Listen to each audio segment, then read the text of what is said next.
Welcome back to the channel. This is Let's Be Real Brad. I talk about movies, TV shows, and do all sorts of fun and exciting videos on the channel. If this is your first time here, hit that subscribe button, drop a like on this video as it would be gladly appreciated. Today we will be talking about the next film in the Saw franchise with Saw 4. It is once again directed by Darren Lynn Bousman, starring Tobin Bell, Scott Patterson, Costas Mandylor, Betsy Russell. This film is about a police officer named Daniel Rigg, who is obsessed with rescuing the Jigsaw killer's victims, who find himself the focus of Jigsaw's latest series of tests in which he must rescue his partners while learning to overcome his obsession. The film also explores John Kramer's legacy and his ability to manipulate people into continuing his work after his death. This is definitely the most disappointing film up to this point that I genuinely don't like. As in the other two sequels, I had a good time and felt like I could go back and rewatch those films. But with this one, I don't think I could. I think this is because the story is quite alarming. So let's just hop right into this review, starting with the story. I found the story to be so confusing and rather not interesting. I was rolling my eyes at so many moments in the film that didn't make any sense whatsoever. I also found this to have the weakest acting so far. I found all the side characters to not be all that convincing in their dialogue heavy scenes, but they obviously pull it off when they are being tortured to death. This film's primary issue is the torture scenes. In this one in particular, you really feel like the film was so consumed by how could we make the torture scenes so much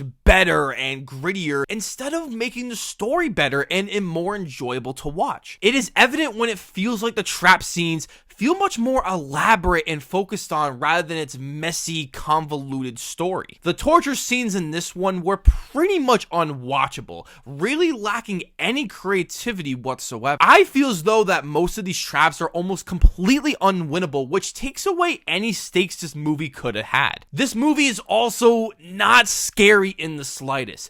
This is a problem I have had with these sequels, as I don't find any of them scary, but instead having this shock value to them without much suspense, with this being the worst case of it. This will definitely be a trend as we go on in these later sequels, losing the psychological horror aspect that I dearly miss. The writing is also where this movie really falls apart. We see that the script isn't as tight and as engaging with the original film's magic. The past two sequels still felt fresh and added to the franchise's lore, even with its issues. Being the first film Leigh Whannell doesn't write, you really feel that this film has pretty bad dialogue, topped up with a story that doesn't feel very fulfilling and all that much put together, in my opinion. I felt like I didn't connect with any of the characters, which is a massive disappointment. The main cop we followed didn't really do anything wrong, so why is he in this game? There are plenty of other people that could have been picked. It just makes no sense to me. This movie also features some of the most annoying editing I have ever seen. It is so full of itself to be so cool and edgy with this film, but it isn't in the slightest, being extremely annoying and in your face. I thought the way they edited it was so obnoxious that I literally couldn't stand it. I know deep down that this will be so much worse in the later films, so I'm really not looking forward to it. I also found the directing and cinematography to be subpar. I didn't find it as impressive and exciting as the previous film that Bousman directed. It seemed like Bousman was trying to do more of this film, but I didn't think it worked at all. This movie has a few positives, as it isn't all that bad, which is that it is entertaining. Sure, this is the most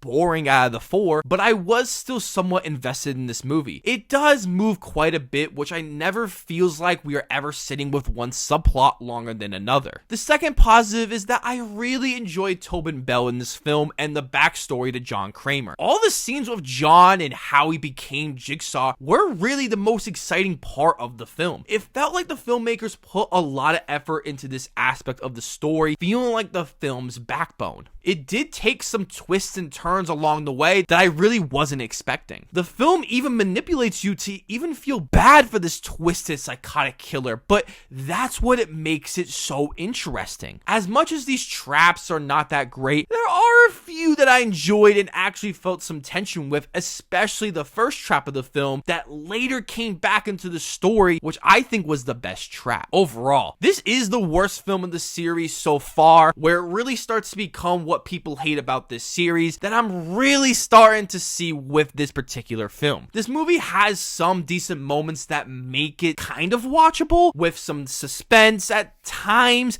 but overall this movie felt lifeless and entirely lazy for those first couple of films.